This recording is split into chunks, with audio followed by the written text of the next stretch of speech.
Walker is now the suspect in the disappearance of a 14-year-old girl. Joining us now from Sarasota is Varinia Van Ness, who prosecuted the arsonist. Hey, Counselor, I know from your pre-interview here that you think this is a good judge, but I'll tell you what, 3 strikes and you're out. You know what I'm talking about? You got 3 cases here, recent cases, where this guy made terrible miscalculations and people got hurt, madam. I understand. What I'm here to say is, you know, this is 3 cases that have happened since 1998. And I'm now a defense attorney, and I was a prosecutor, and I am the prosecutor who prosecuted that Drayton case.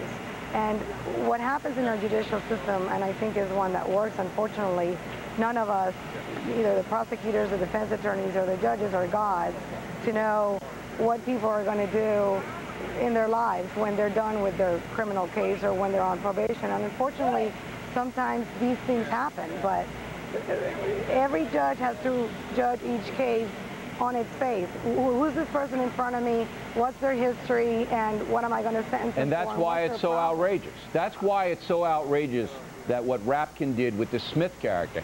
He knew that this Smith had been tried on an abduction situation, gotten out because of an insane jury.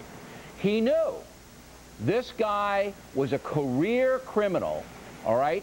And he knew that the probation department wanted him back in jail. He's got all that in his folder, just as I have here, madam. And he says, you know, I'm not putting him back in. Come on. I disagree. I don't think that Judge Rapkin knew that this guy had been acquitted. He had to know. I got his record. Whoa. Counselor, I got his record in a half an hour. And you're telling me the judge in the presiding case doesn't know?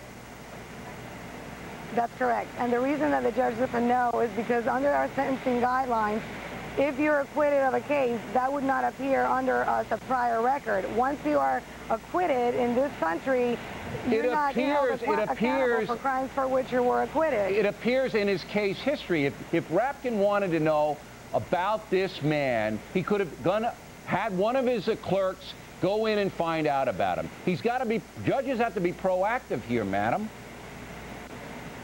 Well, the problem is that then why are we innocent until proven guilty, or what does if we get acquitted by a jury of our peers, which is what our He wasn't innocent. And the system of...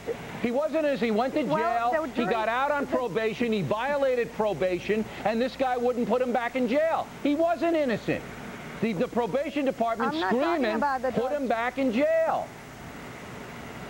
I'm not talking about the drug charges for which he was now. We're talking about what history did the judge know that this guy had? And this judge would not have known that this guy had an acquittal for kidnapping. That would not have appeared in the record.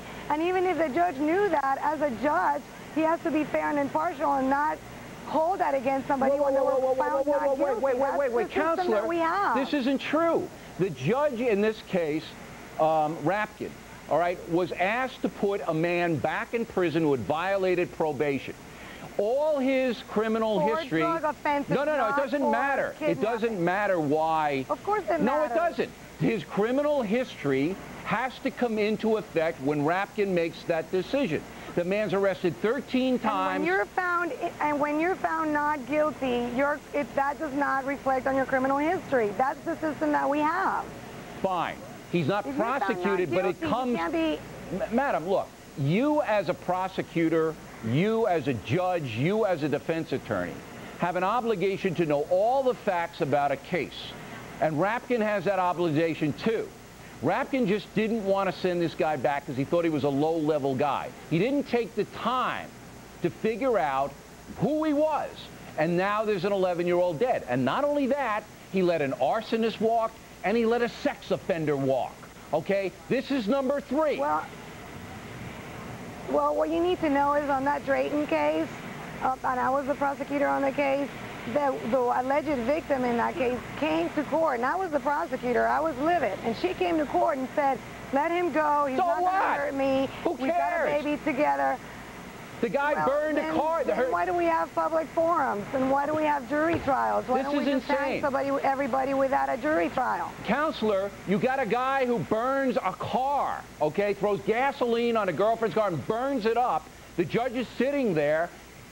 So what the woman doesn't want him to go to jail? It doesn't matter. He's a dangerous man. That's why we have all this stuff continuing to go around. I'll give you the last word. That man didn't have a prior record, and I think what the judges do, and I think we have very good judges in our whole circuit, they look at the criminal history, they look at what the victim has to say and what the guidelines are. I just had a jury trial with Judge Ratkins this past week, and he sentenced my guy, when we lost the trial, to the maximum. I think our judges are fair, and it'd be unfair to just start judging everybody to the max and sentence him to 5 years in prison the first time you come in front of the court. All right. This guy was in front of the court 13 times, this alleged killer of Carly. But we appreciate you coming on. Counselor, thanks very much for taking the heat.